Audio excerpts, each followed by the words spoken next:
Hello student, कैसे हो आप लोग। स्टूडेंट, आज का ये वीडियो उन सभी स्टूडेंट के लिए बहुत ही ज़्यादा इंपॉर्टेंट है जो इस वर्ष बोर्ड एग्जाम देने वाले हैं। आज की इस वीडियो में हम उनके लिए लेकर आए हैं महत्वपूर्ण गद्यांश और पद्यांश, जो कि महत्वपूर्ण गद्यांश और पद्यांश से किस प्रकार से बोर्ड एग्जाम में गद्यांश और पद्यांश को हल करें, किस प्रकार से पहचानें और बोर्ड एग्जाम में किस तरह से लिखें गद्यांश और पद्यांश, ताकि हमें जो एग्जामिनर है 10 नंबर दे सके गद्यांश और पद्यांश में। तो दोनों में आपका 10-10 नंबर होता है, तो 20 नंबर आज की इस वीडियो को देखने के बाद में आपका पक्का होने वाला है। किस प्रकार से आपको बोर्ड एग्जाम की कॉपी में लिखे, पूरा हम जानकारी आज की इस वीडियो में देंगे। तो आज की वीडियो को आप लास्ट तक जरूर देखिएगा। चैनल पर नए तो हमारे चैनल को भी सब्सक्राइब कर लीजिए। तो देखिए, इस तरह से हल करो, पूरा नंबर मिलेगा, जो कि आपको 10 नंबर गद्यांश में मिलता है और 10 नंबर आपका पद्यांश में मिलता है। तो चलिए देखते हैं।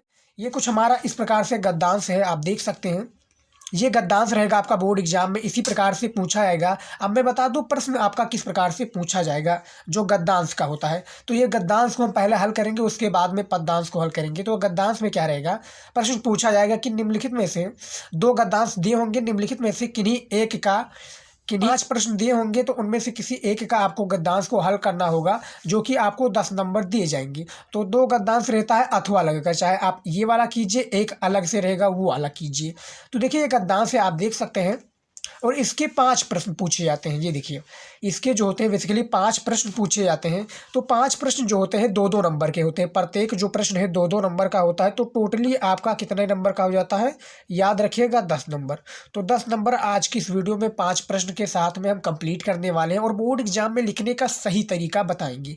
तो देखिए, चलिए हम सबसे पहले गद्यांश को पढ़ लेते हैं, उसके बाद में गद्यांश को हल करते हैं। आपका सेम समझ लीजिए, इस प्रकार से आपका गद्यांश रहेगा। तो गद्यांश क्या है, देखिए, भारतीय साहित्य में और इसलिए जीवन में भी, भारतीय साहित्य में और इसलिए जीवन में भी इस पुष्प का परिवेश और निर्गम दोनों ही विचित्र नाटकीय व्यापार है। ऐसा तो कोई नहीं है कह सकता कि कालिदास के पूर्व भारतवर्ष में इस पुष्प का कोई नाम ही नहीं जानता था, परंतु कालिदास के काव्यों में यह जिस शोभा और सुकुमार का भाव लेकर प्रवेश करता है, वो पहले कहाँ था। उस प्रवेश में नववधू के गृह प्रवेश की भांति शोभा है, गरिमा है, पवित्रता है और सुकुमारता है। फिर एकाएक मुसलमानी सल्तनत की प्रतिष्ठा के साथ ही साथ मनोहर पुष्प साहित्य के सिंहासन से चुपचाप उतार दिया गया। नाम तो लोग बाद में भी लेते थे, पर उसी प्रकार जिस प्रकार बुद्ध विक्रमादित्य को, अशोक को जो सम्मान कालिदास से मिला वो अपूर्व था।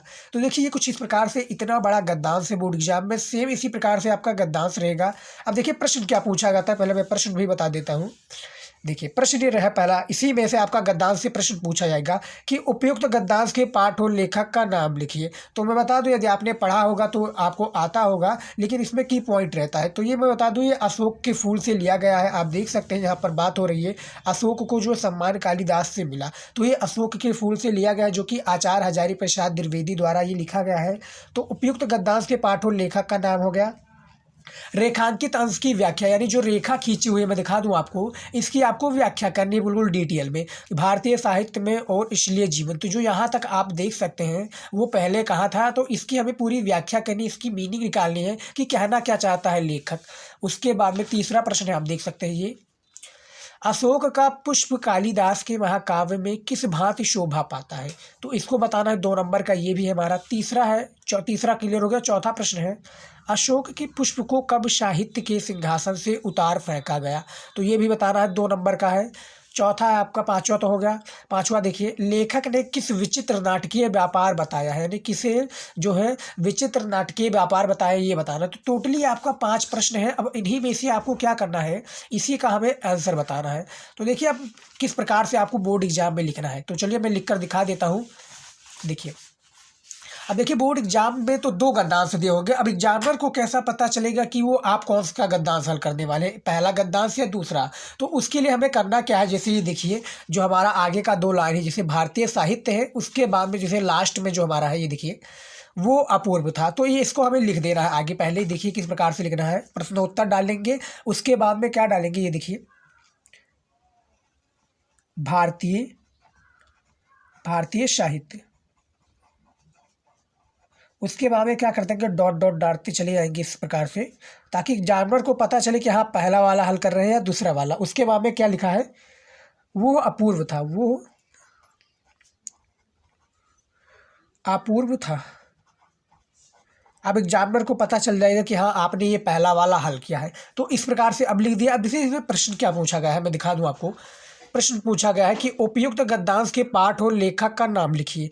तो हमने बता दिया था कि ये पाठ का जो नाम है वो है अशोक के फूल, लेखक जो है आचार्य हजारी प्रसाद द्विवेदी जी हैं। आपको पता होगा तो आप तो लगा देंगे, नहीं पता है तो मैं इसका संदर्भ लिखकर दिखा देता हूँ कि किस प्रकार से आपको बोर्ड में इसका आंसर देना है। तो यहाँ पर आपको करना क्या है, आपको इस प्रकार से एक ब्लैक स्केच लेनी है। आपको बोर्ड एग्जाम में ब्लैक और ब्लू के अलावा कोई भी अदर पेन यूज नहीं करना है। तो यहाँ पर आप इस प्रकार से लिखेंगे, उसके बाद में क्या लिख देंगे, संदर्भ लिखेंगे। क्योंकि जो पहला प्रश्न है हमारा कि उपयुक्त गद्यांश के पाठ और लेखक का नाम बताइए, तो संदर्भ इस प्रकार से हम लिख देंगे। ये देखिए, संदर्भ लिखने के बाद में आपको क्या कर देना है, अंडरलाइन कर देना है। किससे, ब्लैक स्केच से आप अंडरलाइन कर दीजिए ताकि दिखने में क्या है, प्यारा लगे, अच्छा लगे, एग्जामिनर को भी समझ में आए। अब देखिए हमें जो इसमें पूछा गया था संदर्भ में, अब संदर्भ किस प्रकार से लिखेंगे कि चैप्टर का नाम ये है। आपको तो पता चल गया कि आचार्य हजारी प्रसाद द्विवेदी जी इन्हें लिखा है, चैप्टर का नाम अशोक फूल है। अब एग्जामिनर को कैसा पता चलेगा, उसके लिए आपको लिखना पड़ेगा। तो देखिए, प्रस्तुत गद्य अवतरण हमारी पाठ्य पुस्तक, प्रस्तुत गद्य अवतरण, प्रस्तुत गद्य अवतरण हमारी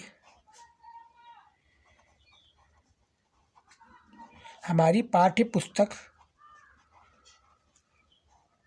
देखिए हमारी पाठ्य पुस्तक लिखने में थोड़ी आपको बोर्ड एग्जाम में राइटिंग में लिखना है। हम आपको दिखाने के तौर पे दिखा रहे हैं। पाठ्य पुस्तक की गद्य भाग, देखिए अब ब्लैक पेन का यहाँ पर आपको यूज कर देना है गद्य भाग, क्योंकि किससे लिया गया है, गद्य भाग से ही लिया गया है। तो गद्य भाग, उसके बाद में क्या करना है, गद्य भाग में संकलित तथा हिंदी के सुविख्यात निबंधकार में संकलित, क्या लिखना है, संकलित तथा हिंदी के तथा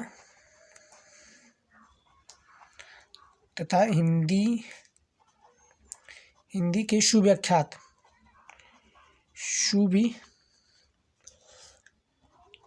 आपको बिल्कुल सही से लिखना है, मीनिंग में साथ में सुविख्यात निबंधकार कौन, आचार्य हजारी प्रसाद द्विवेदी जी, निबंधकार आचार्य हजारी प्रसाद द्विवेदी। अब यहाँ पर इस प्रकार से आपको लिखना है, आचार्य पूरा नाम लिखना है, ना कि हजारी प्रसाद, पूरा आपको नाम लिखना है, आचार्य हजारी प्रसाद द्विवेदी। अब इसको आप अंडरलाइन कर दीजिए, यानी अंदर कर लीजिए इसका ब्रैकेट में। देखिए आचार्य हजारी प्रसाद द्विवेदी हो गए। उसके बाद में द्वारा लिखित, क्या है, द्वारा लिखित अशोक के फूल, द्वारा लिखित अशोक के फूल। अब यहाँ पर इस प्रकार से आपको लिख देना है चैप्टर का जो नाम है, तो वो अशोक के फूल। अब इसको भी आप अंडर कर दीजिए। नामक ललित निबंध से अवतरित है, नामक ललित निबंध से क्या है, अवतरित है, अवतरित है। अब आप देख सकते हैं हमने संदर्भ लिख दिया है। किस प्रकार से संदर्भ लिखना, बिल्कुल आसान तरीका है संदर्भ लिखने का। इसी प्रकार से आपको बोर्ड एग्जाम में भी लिखना है। देखिए जो पहला हमारा प्रश्न था कि उपयुक्त गद्यांश के पाठ और लेखक का नाम लिखिए, तो उपयुक्त गद्यांश के हमने पाठ और लेखक का नाम लिख दिया है। संदर्भ आपको सेम इसी प्रकार से बोर्ड एग्जाम में भी लिखना है। देखिए प्रस्तुत गद्य अवतरण हमारी पाठ्य पुस्तक के गद्य भाग में संकलित तथा हिंदी के सुविख्यात निबंधकार आचार्य हजारी प्रसाद द्विवेदी द्वारा लिखित अशोक के फूल नामक ललित निबंध से अवतरित है। तो पहला हमारा ये हो गया। इसी प्रकार से आपको क्या लिखना है, संदर्भ लिखना है। याद रखिएगा 2 नंबर आपको यहाँ पर मिल गए। उसके बाद में जो हमारा अगला प्रश्न है, अगला प्रश्न को भी देख लेते हैं। दूसरा प्रश्न है कि रेखांकित अंश की व्याख्या कीजिए। यानी आपको जो ये रेखा खींची हुई दिख रही है, ये यहाँ तक आप देख सकते हैं, यहाँ तक, यहाँ से स्टार्ट है भारतीय साहित्य में और इसलिए जीवन में भी इस पुष्प का प्रवेश और निर्गम दोनों ही विचित्र नाटकीय व्यापार है। तो यहाँ से लेकर आपको वो पहले कहा था, यहाँ तक आपको क्या करनी है, इसकी व्याख्या करनी है, इसकी पूरी डिटेल में बतानी है। तो इसका व्याख्या भी हमने किया हुआ है आपके लिए। ये देखिए कुछ इस प्रकार से आपको सेम इसी प्रकार से करना है। तो देखिए रेखांकित अंश की व्याख्या में क्या है, आचार्य हजारी प्रसाद, देखिए आपको सही से लिखना है, आचार्य हजारी प्रसाद द्विवेदी जी अशोक के फूल के बारे में बताते हुए कह रहे हैं कि भारतीय साहित्यिक वाङ्मय और भारतीय जीवन में, आपको याद रखना है जो आप जब लिखे हैं रेखांकित अंश की व्याख्या, तो यहाँ पर आपको ये ध्यान में रखना है, क्योंकि लेखक भी आप कह सकते हैं या आचार्य हजारी प्रसाद द्विवेदी भी कह सकते हैं, कि लेखक के द्वारा अशोक के फूल के बारे में बताते हुए ये कह रहा है, उसके आगे जो व्याख्या में किताब में दिया हो उसके आधार पर आप व्याख्या करते चले जाइए जो रेखा खींची हुई, कि भारतीय साहित्य वाङ्मय और भारतीय जीवन में अशोक के फूल का परिवेश और फिर विलुप्त हो जाना विचित्र नाटकीय स्थिति के सादृश्य है। कालिदास ने अपने काव्य में इस पुष्प को सर्वाधिक महत्व प्रदान किया, यानी जो कालिदास जी हैं, जो अशोक के फूल है सर्वाधिक इसको महत्व प्रदान किया है। कालिदास के काव्य में ये पुष्प जिस सुंदरता और सुकुमारता के साथ वर्णित होता है वैसा उनके पूर्ववर्ती किसी कवि के काव्य में नहीं होता। तो अशोक के फूल के बारे में जो रेखांकित अंश की व्याख्या थी कुछ इस प्रकार से थी, आपको सेम इसी प्रकार से करनी है, याद रखिएगा। अब चलिए ये देखते हैं तीसरा जो हमारा प्रश्न है, तीसरा प्रश्न क्या कह रहा है। देखिए 2 प्रश्न हमने क्लियर कर लिया, 4 नंबर आपका कंफर्म है। तीसरा प्रश्न है, अशोक का पुष्प कालिदास के महाकाव्य में किस भांति शोभा पाता है। तो इसका भी आंसर बहुत ही छोटा में है, सटीक आंसर देना है, याद रखिएगा स्टूडेंट, क्योंकि बहुत ही ज़्यादा महत्वपूर्ण है। तो देखिए इसका आंसर भी हमने दे दिया है, ये देखिए तीसरा का, अशोक का पुष्प कालिदास के महाकाव्य, बहुत ही छोटा में रहता है। अशोक का पुष्प कालिदास के महाकाव्य में नववधू के गृह प्रवेश की भांति शोभा पाता है। तो ये भी हमारा क्लियर हो गया। तीसरा जो आपका चौथा प्रश्न है, तीसरा भी क्लियर हो गया। अशोक के पुष्प को कब साहित्य के सिंहासन से उतार फेंका गया। तो इसका भी आप देख सकते हैं, ये उसका उत्तर भी आप देख सकते हैं किस प्रकार से है। अशोक का पुष्प मुसलमानी सल्तनत की, देखिए अशोक का पुष्प मुसलमानी सल्तनत की प्रतिष्ठा के साथ साथ ही साहित्य के सिंहासन से, देखिए साहित्य के सिंहासन से चुपचाप उतार फेंका गया, जो कि सिंहासन से उतार फेंका गया, चुपचाप उतार फेंका गया, जो कि इसे मुसलमानी सल्तनत की प्रतिष्ठा के साथ साथ ही। उसके बाद में पाँचवा जो प्रश्न है इसका, जो हमारा गद्दांश है अशोक के फूल का, आचार्य हजारी प्रसाद द्विवेदी द्वारा लिखित, ये है। देखिए लेखक ने किसे विचित्र नाटकीय व्यापार बताया है, यानी जो लेखक है आचार्य हजारी प्रसाद द्विवेदी जी ने किसे विचित्र नाटकीय व्यापार बताया है। तो इसका भी प्रश्न आप देख सकते हैं, ये देखिए प्रश्न का उत्तर। लेखक ने भारतीय साहित्य और भारतीय जीवन में अशोक के पुष्प के परिवेश और निर्गम को विचित्र नाटकीय व्यापार बताया है। क्या है, निर्गम को जो है विचित्र नाटकीय व्यापार बताया है। तो पांचवा प्रश्न भी ये हो गया। अब देखिए जो मैं प्रश्न बता रहा हूँ आपके इसी गद्दांश में मिल जाएगा, जो तीनों प्रश्न है आपका इसी गद्दांश में आपको देखने को मिल जाएगा कि अशोक का पुष्प कालिदास के महाकाव्य में किस भांति प्रदान हुआ।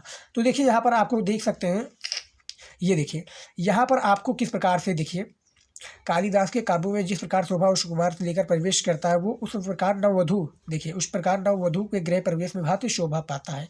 तो इसका यहाँ तक आपको होगा कि जो कहने का मेरे तात्पर्य है कि जो ये तीनों प्रश्न है आपका रेखांकित अंश की व्याख्या और जो संदर्भ है इसको तो आपको अपने भाषा में लिखना होगा, लेकिन जो आपका गद्दांश रहता है तीनों प्रश्न का उत्तर इसी में आपको देखने को मिल जाएगा। तो आप देख सकते हैं बहुत ही आसान तरीका था गद्दांश को हल करने का, बस आपको चैप्टर का नाम और जो लेखक है इसको पता चलना चाहिए आपको कि हाँ एक चैप्टर का, यदि आपने गद्दांश को पढ़ा बोर्ड एग्जाम में आ गया और गद्दांश को आपने पढ़ा कि हाँ इस चैप्टर से लिया गया है, इसके लेखक ये है, तो आपको बड़े ही आसानी से जो है गद्दांश को पहचानना और लिखना आ जाएगा और 10 नंबर आप बिना कुछ ही हिचकिचाए आप ला सकते हैं बोर्ड एग्जाम में। बस आपको लिखने का जो तरीका हमने बताया है सेम इसी प्रकार से आपको लिखना है। अब हमारा आ गया है पद्यांश को हल करने का तरीका। हमने गद्दांश के जो हमारा अगला था वो हमारा गद्दांश था कि गद्दांश किस प्रकार से हल करें, और बोर्ड एग्जाम में अब हमारा आ जाता है पद्यांश को कैसे हल करें जो 10 नंबर प्राप्त करें। तो गद्दांश पद्यांश का 10 नंबर का बोर्ड एग्जाम में पूछा था, बेसिकली जो क्लास 12 हिंदी के छात्र हैं उनके लिए। तो इस प्रकार से आपको हल करना है महत्वपूर्ण गद्दांश और पद्यांश को। तो पद्यांश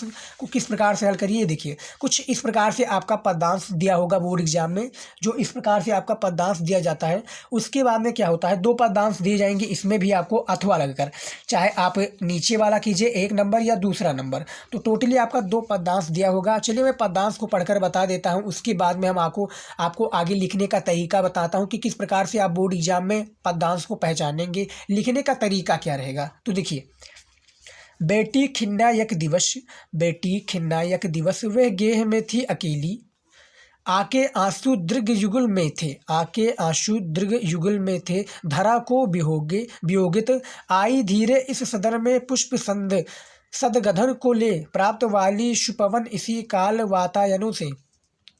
संतापों को ये विपुल बढ़ाता, देखिए क्या है, संतापों को विपुल बढ़ता देख ये दुखित हो, धीरे बोली सा दुख उससे श्रीमती राधिका यो, प्यारी प्रत पवन इतना क्यों मुझे है सताती, क्या तू भी है कल सुती हुई काल की क्रूरता से।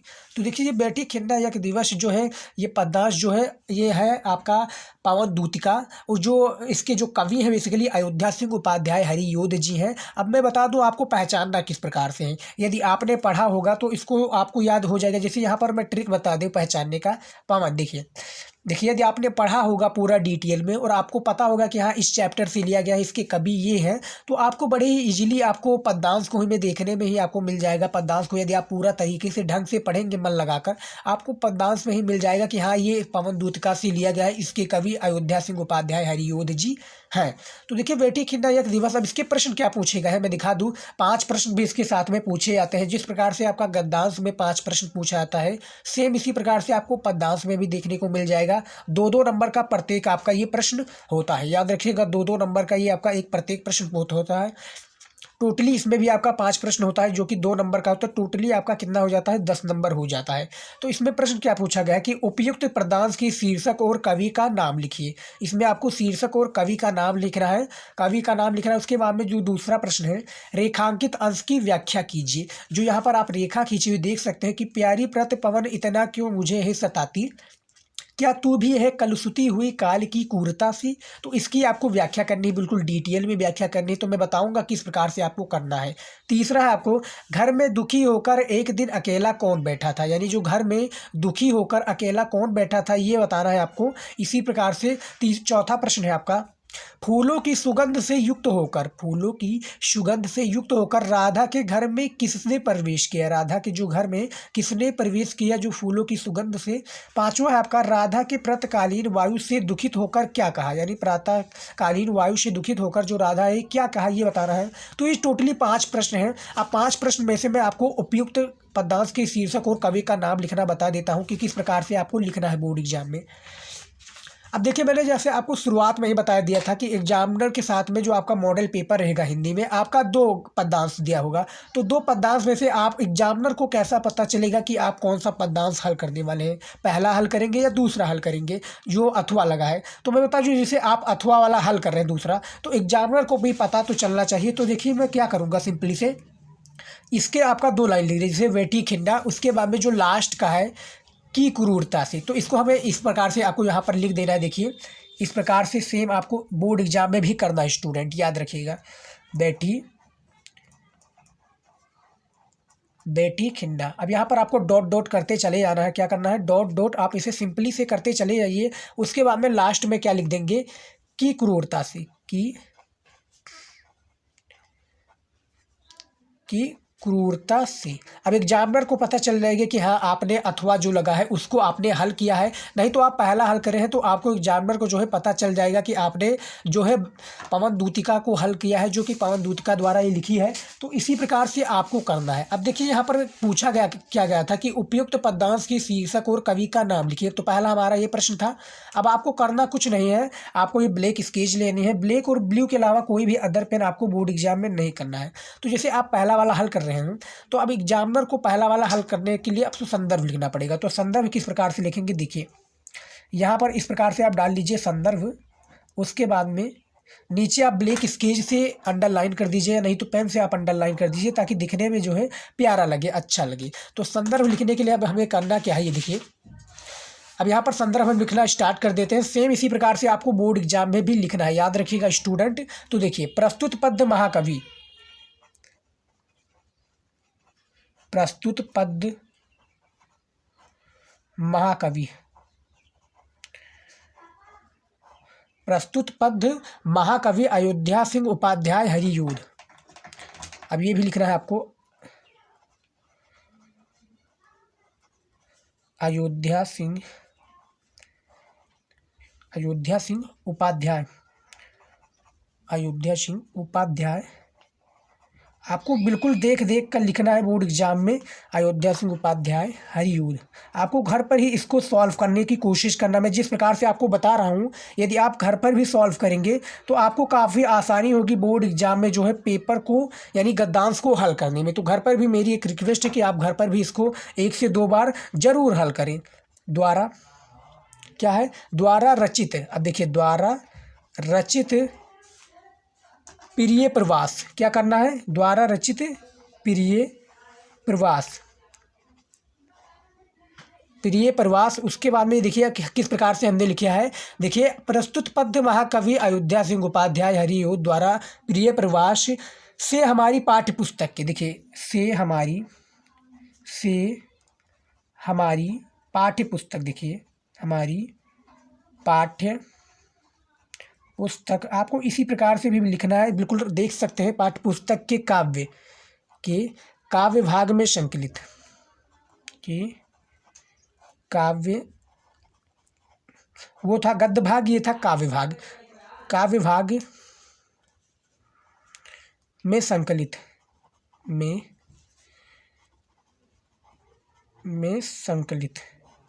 क्या है? काव्य भाग में संकलित पवन दूतिका शीर्षक। देखिए, पवन दूतिका जिसे हमने बताया था आपको कि अयोध्या सिंह उपाध्याय द्वारा जो लिखा है ये पवन दूतिका चैप्टर से लिया गया है। पवन दूतिका शीर्षक काव्यांश से उद्धृत है। शीर्षक काव्यांश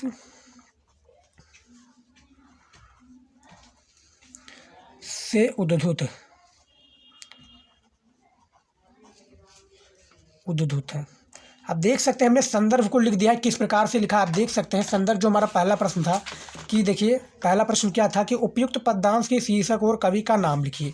तो ये हमने कुछ इस प्रकार से संदर्भ लिख दिया है कि प्रस्तुत पद्य महाकवि अयोध्या सिंह उपाध्याय हरियूद द्वारा रचित प्रिय प्रवास से हमारी पाठ्य पुस्तक के काव्य भाग में संकलित पवन दूतिका शीर्षक काव्यांश से उद्धृत है।